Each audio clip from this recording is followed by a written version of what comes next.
Let's mic news at 6। भारतीय share बाजार में आज जोरदार उतार चढ़ाव देखने को मिला। सुबह के सत्र में सेंसेक्स 352 अंक की बढ़त के साथ 76,220 के स्तर तक पहुंच गया और निफ्टी भी 24,002 तक चढ़ गया, जिसमें भू राजनीतिक चिंताओं में कमी, कच्चे तेल की कीमतों में गिरावट, वैश्विक बाजारों की मजबूती और रुपए की स्थिरता ने सपोर्ट दिया। लेकिन दोपहर बाद अचानक बिकवाली तेज हुई और सेंसेक्स अपनी पूरी बढ़त गंवाते हुए 1,092 अंक टूटकर 74,775 के निचले स्तर तक पहुंच गया। निफ्टी भी 359 अंक गिरकर 23,547 तक फिसल गया। टॉप गेनर्स में आज आईटी सेक्टर की चमक रही। Tech Mahindra, HCL Technologies, Wipro और इन्फोसिस जैसे शेयरों में अच्छी बढ़त दर्ज की गई। वहीं टॉप लूजर्स में बैंकिंग और कुछ अन्य सेक्टरों के शेयरों पर दबाव रहा, जिससे बाजार के आखिरी घंटे में भारी बिकवाली देखी गई। इधर झवेरी बाजार में सोने और चांदी की कीमतों में तेजी दर्ज की गई। इंडियन बुलियन ज्वेलर्स एसोसिएशन के अनुसार 24 कैरेट सोने का भाव 1,57,043 रुपए प्रति 10 ग्राम पहुंच गया, जो बुधवार के मुकाबले 971 रुपए अधिक है।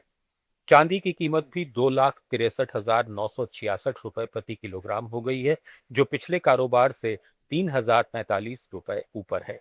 अंतर्राष्ट्रीय स्तर पर ईरान अमेरिका तनाव की अनिश्चितता के बीच निवेशक सुरक्षित संपत्ति की ओर रुख कर रहे हैं, जिससे कीमती धातुओं में ये उछाल देखने को मिला है।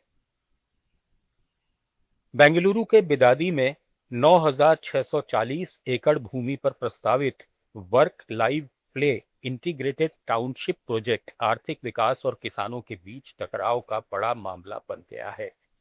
राज्य सरकार इसे भारत का पहला एआई पावर्ड शहर बनाने की योजना बना रही है, जो बेंगलुरु पर दबाव कम करेगा और नए निवेश लाएगा। कुल 9,640 में से 7,295 एकड़ खेती की जमीन है। मुआवजे के रूप में 2 करोड़ रुपए प्रति एकड़ या विकसित प्लॉट और 25 से 50,000 रुपए तक आजीविका सहायता का ऑफर दिया गया है, जिसका किसान विरोध कर रहे हैं, क्योंकि यहां सिल्क, नारियल, सुपारी और डेयरी के प्रति परिवार सालाना अच्छी कमाई हो रही है। हर 22 दिन में सिल्क से 40,000 और डेयरी से 40,000 रुपए तक। प्रोजेक्ट की अनुमानित लागत 18 से 20,000 करोड़ रुपए है, जो बेंगलुरु के आसपास नियोजित विकास लाएगा।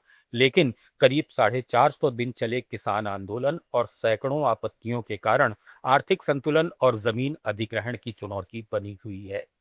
सरकार 80% सहमति का दावा कर रही है, जबकि किसान अपनी उपजाऊ जमीन और आजीविका बचाने पर कड़े हैं। असम में आईआईटी गुवाहाटी के शोधकर्ताओं ने स्मार्ट पेरोवस्कासाइट नैनो क्रिस्टल विकसित किए हैं, जो नकली मुद्रा, दवाओं, इलेक्ट्रॉनिक्स और दस्तावेजों के खिलाफ बेहतर सुरक्षा प्रदान करेंगे। इन नैनो क्रिस्टल्स से बने 4D anti counter fitting pattern का पारंपरिक तरीकों से नकल करना लगभग असंभव है, जिससे बैंकिंग, फार्मास्यूटिकल्स और मैन्युफैक्चरिंग क्षेत्रों में होने वाले अरबों रुपए के नुकसान को रोका जा सकता है। दूसरी ओर एआई विशेषज्ञ डॉक्टर रंजय कृष्ण का कहना है कि आर्टिफिशियल इंटेलिजेंस जटिल समस्याओं को सुलझाकर स्वास्थ्य, कृषि, शिक्षा और विनिर्माण में दक्षता बढ़ा सकता है, लेकिन इसमें पूर्वाग्रह, गलतियां और रोजगार विस्थापन का खतरा भी है।